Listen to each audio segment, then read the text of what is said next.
dice que él se dispara solo. Adelante. A pesar de que en días pasados se confirmó que un juez del Poder Judicial del Estado de México dictaminó que el policía municipal Leopoldo N. es responsable del homicidio doloso y abuso de autoridad en contra del actor Octavio Ocaña, ahora el periodista Carlos Jiménez del C4 reveló que el actor se disparó solo. Así lo dije desde el día del deceso. El policía recién sentenciado no lo mató, pero sí abusó de su autoridad y fue imprudente, lo que ocasionó que chocara y eso a su vez provocó que se disparara y se matara. La información viene desde un comunicado del Poder Judicial del Estado de México, donde una jueza del Tribunal de Enjuiciamiento de Tlalnepantla emitió un fallo de condena en contra de Leopoldo N. Una jueza del Poder Judicial del Estado de México, Tribunal de Enjuiciamiento de Tlalnepantla, emitió fallo de condena en contra de Leopoldo N. por los delitos de abuso de autoridad y homicidio doloso en agravio de Octavio N. En contexto, el 29 de octubre de 2021, Octavio N. manejaba su vehículo en compañía de David N. y Jonathan N. circulando sobre una vialidad de Cuautitlán Izcalli. Los policías municipales Leopoldo N. y Gerardo N., mediante sistema de radio parlante, le indicaron que se detuviera. Él aumentó la velocidad y emprendió la huida. Leopoldo N. tomó su arma de fuego y realizó detonaciones contra la camioneta de la víctima. Los policías impactaron el vehículo de Octavio N., quien perdió el control y accionó contra su cuerpo el arma de fuego que portaba, ocasionándose la muerte. Bueno, pues todo esto está tan controversial porque hay que recordar que los padres y también su hermana dijeron que él no se había disparado. ¿A quién vas a presentar, mi querido Javi? No, digo, quien puso en duda qué es lo que había sucedido fue Carlos Jiménez, que sabemos que tiene contacto en la fiscalía y que está muy a favor de la policía, pero cuando tuvimos a Berta la semana pasada, yo hablé de este incidente y es como que quedó claro que quien había apretado el arma era este Leopoldo N. Pero para sacarnos estas dudas, porque es importante que esto quede bien claro, no puede haber dudas, está con nosotros nada más ni nada menos que el abogado de la familia, Fernando Manilla, está con nosotros, licenciado, bienvenido para poner luz y claridad porque estamos un poco confundidos. Hola, en primer lugar, pues saludos a todos ustedes, Javier, Elisa, gracias por todo su apoyo. Gracias. Soy Francisco Hernández, Fernando Manilla es mi socio, soy Francisco Hernández. Y yo veía en el Zoom que decía Francisco Hernández, digo, ¿qué será? ¿Será que usa el Zoom de un amigo, lo que sea? Disculpe, señor licenciado Francisco Hernández, pero bueno. No, bueno, gracias por permitirnos aclarar esto. La verdad es que, mira, nosotros como abogados y más como una fundación que se dedica a defender víctimas en todo el país, pues los estamos acostumbrados a observar lo que dicen las partes procesales, es decir, en primer lugar a nuestros representados, en segundo a la fiscalía, en tercer lugar a la defensa y por supuesto al juez. No estamos acostumbrados a responder comentarios de gente que no participa y que no tiene acceso, porque además si tuviera acceso a la carpeta de investigación estaríamos hablando de un ilícito. Nadie que no sea parte debe tener acceso a una carpeta de investigación. Abogado Hernández, pero pareciera, Jiménez es compadre de alguien ahí de la policía, dicen que del jefe, por eso siempre él tiene fotografías y acceso exclusivo, porque obviamente es una nueva modalidad de que la policía pues también está tratando de limpiar su imagen. Miren, vamos a ver este video de lo que él dijo, es la B7 en cabina, para que usted nos diga, ¿tiene o no tiene acceso? Al final se confirmó lo dicho. Octavio Ocaña se disparó solo o con su pistola. Así lo dije desde el día del deceso. La policía recién sentenciada no lo mató, pero sí abusó de su autoridad y fue imprudente, lo que ocasionó que chocara y eso, a su vez, provocó que se disparara y se matara. Según los agentes, todo comenzó cuando le ordenaron que se detuviera y no hizo caso. Llevaba 2 días bebiendo con un par de amigos de Villa Nicolás Romero. Con toda esta información, ¿tiene o no tiene acceso a cosas de la policía? Pues híjole, ya con lo que me acabas de decir lo dudaría. Por lo menos, yo lo mencionaba ayer, él no estuvo en las más de 50 horas en el juicio oral, no sabe lo que vertimos nosotros. Nosotros los abogados nos basamos mucho en la retórica y sobre todo en el estudio de las leyes. Aquí hay algo que yo consideraría confuso en cuanto a su retórica. ¿Por qué? Porque nosotros comenzamos precisamente, y ustedes son testigos, en una versión de la fiscalía en la que se disparó solo. Eso sería suicidio, ¿no? No obstante, nosotros conseguimos ayer, con el apoyo de la fiscalía, desde luego, una sentencia de 20 años, 9 meses, que integra 2 delitos. En efecto, el de abuso de autoridad, por el cual se le dio una condena de 8 años y 4 meses, y el de homicidio doloso, que es de 12 años, 6 meses, lo cual integra 20 años, 9 meses. ¿A qué me refiero? Ustedes saben que hubo 2 teorías del caso. Una, la de la fiscalía, la cual ni siquiera querían ofrecer, una disculpa, y la nuestra en la que desde el inicio dijimos fue homicidio. La familia y la Fundación Lex Pro Humanitas pagamos un peritaje que ustedes conocen, en el cual determina una teoría del caso diversa.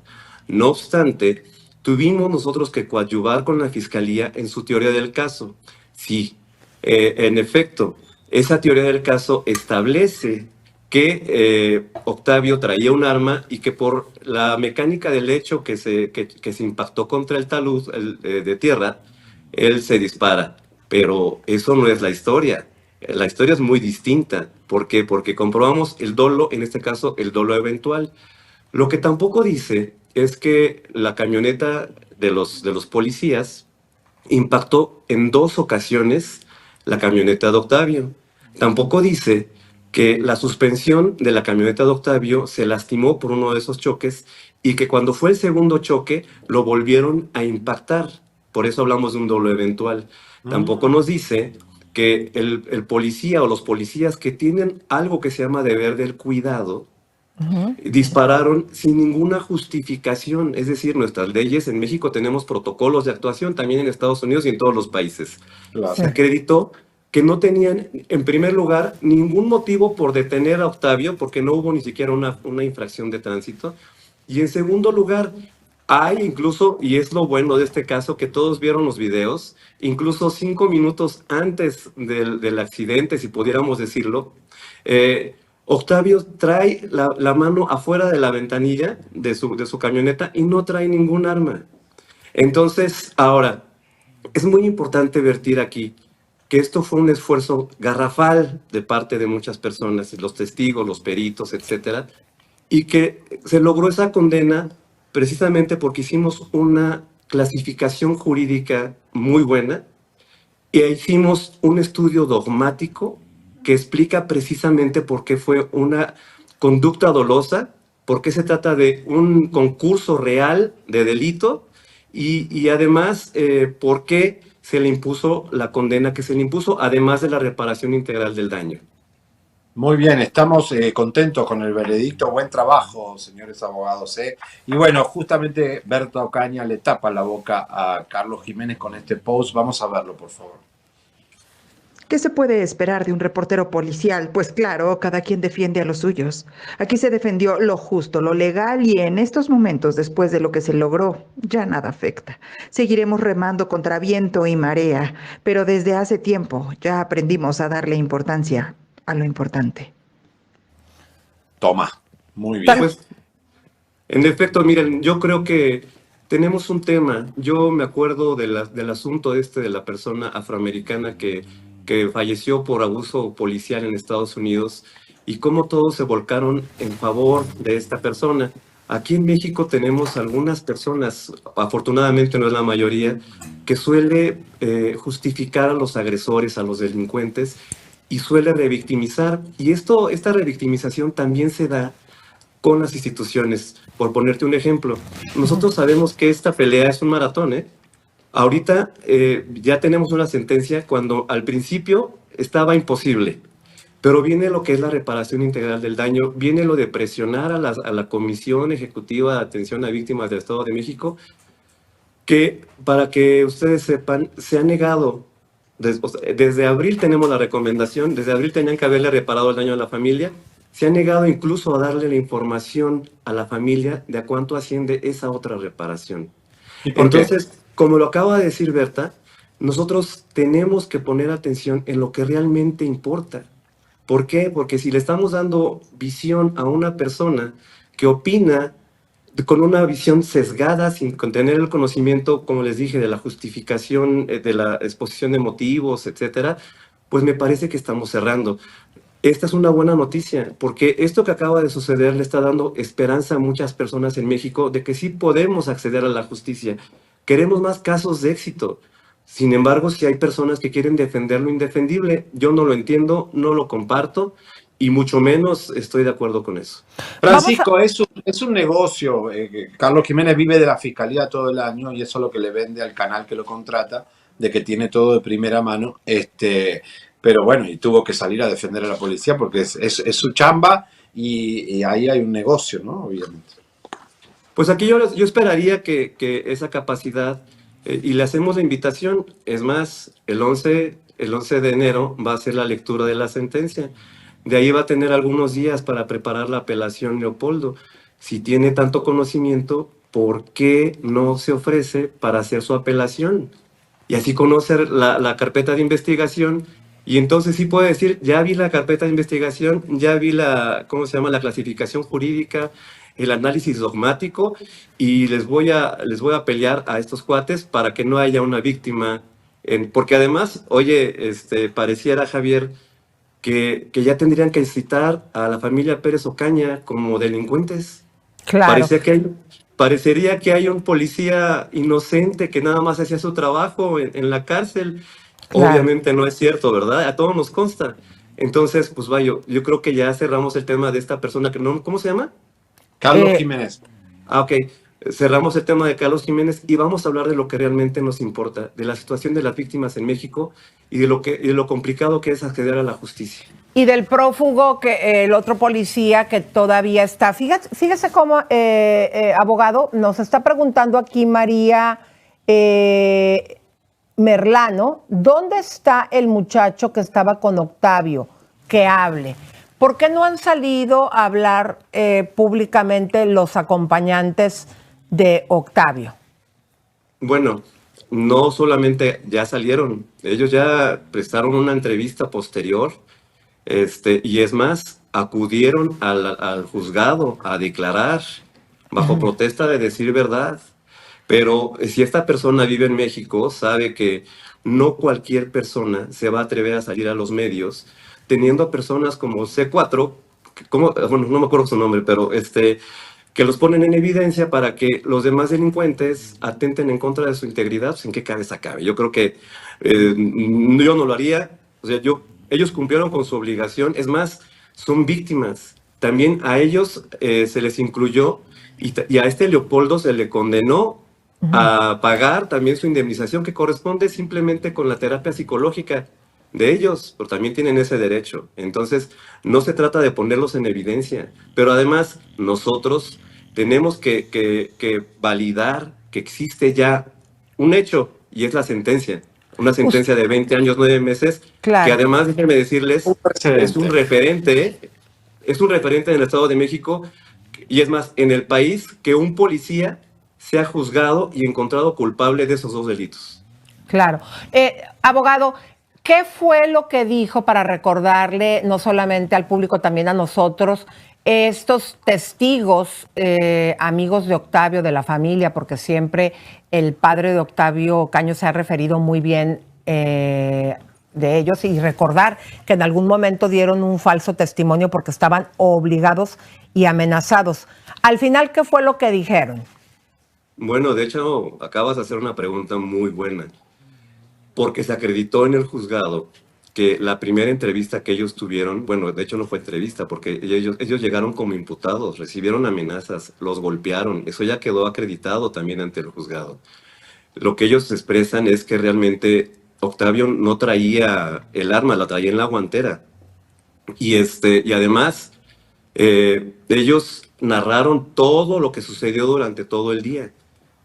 E incluso narran que escucharon las detonaciones en contra de la camioneta y que tienen miedo. yo les pregunto a cualquier persona, ¿a quién que les estén disparando se va a detener? Esas personas no buscan infraccionarte, perdón. No. Lo primero es poner a salvo tu vida. Posteriormente, ellos recuerdan que les impactaron una vez cuando estaban pasando la caseta y una segunda ocasión cuando ya se estaba deteniendo la camioneta. Según los peritajes iban como 80 por hora.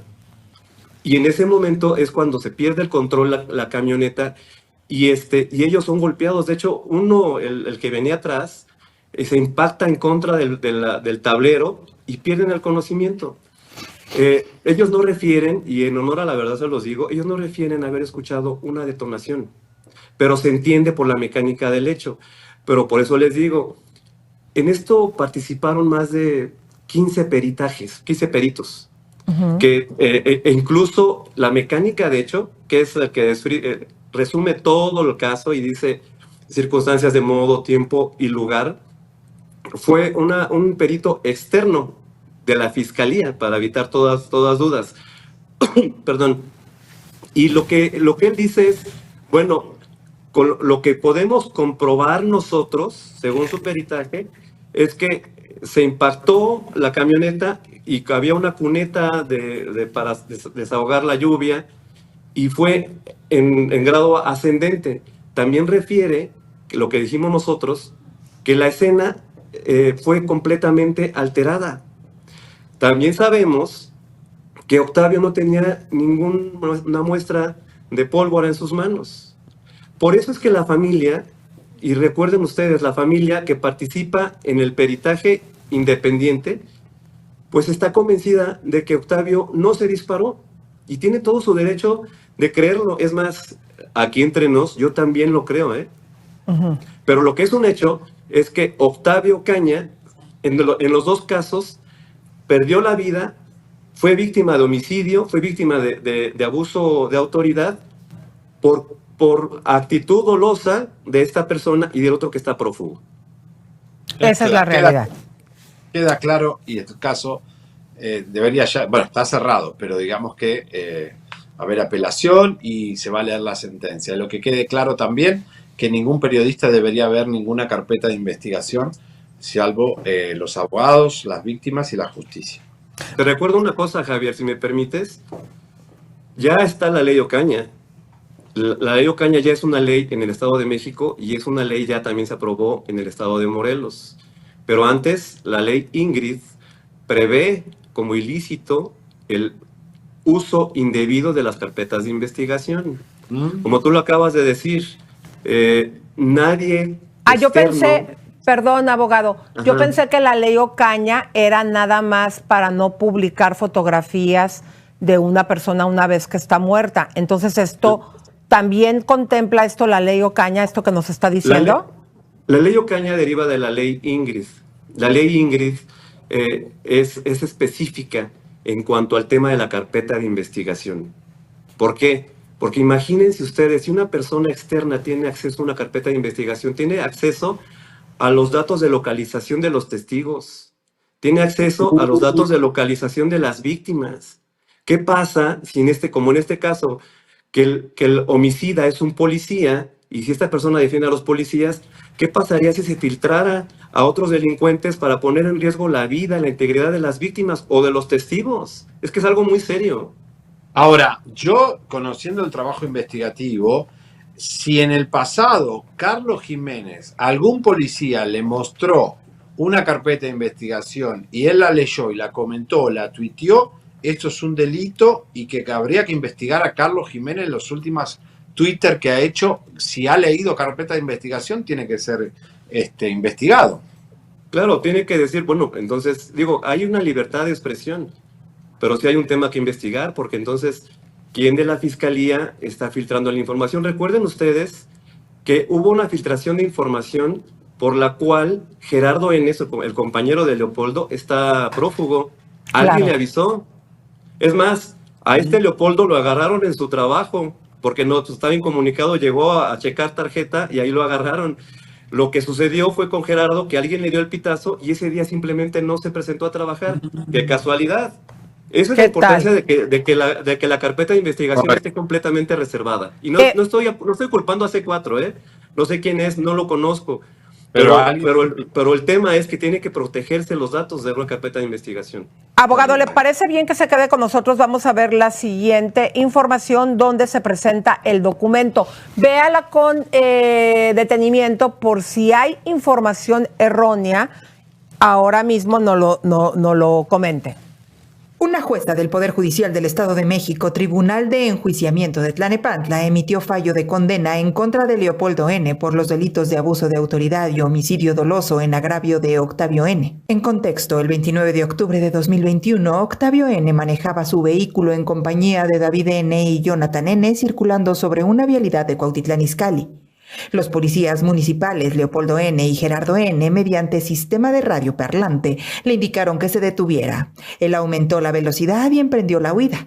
Leopoldo N. tomó su arma de fuego y realizó detonaciones contra la camioneta de la víctima. Los policías impactaron el vehículo de Octavio N., quien perdió el control y accionó contra su cuerpo el arma de fuego que portaba, ocasionándose la muerte. Esa última parte, ese es el comunicado que da a conocer la policía. Su opinión, porque ahí están diciendo pues que él se disparó. Bueno, me parece que ese comunicado no es de la policía, es del Poder Judicial del Estado de... Sí, el Poder Judicial. Ellos siempre sacan un comunicado por cada uno de los casos que tienen relevantes. Ahí no tiene relación con lo que estábamos hablando hace un momento. Es una comunicación oficial. Creo que sí es un poco desafortunada su redacción. Por suerte, los jueces sí redactan bien sus sentencias, pero no es lo mismo con los comunicados, es lo mismo que hemos venido advirtiendo desde hace mucho tiempo.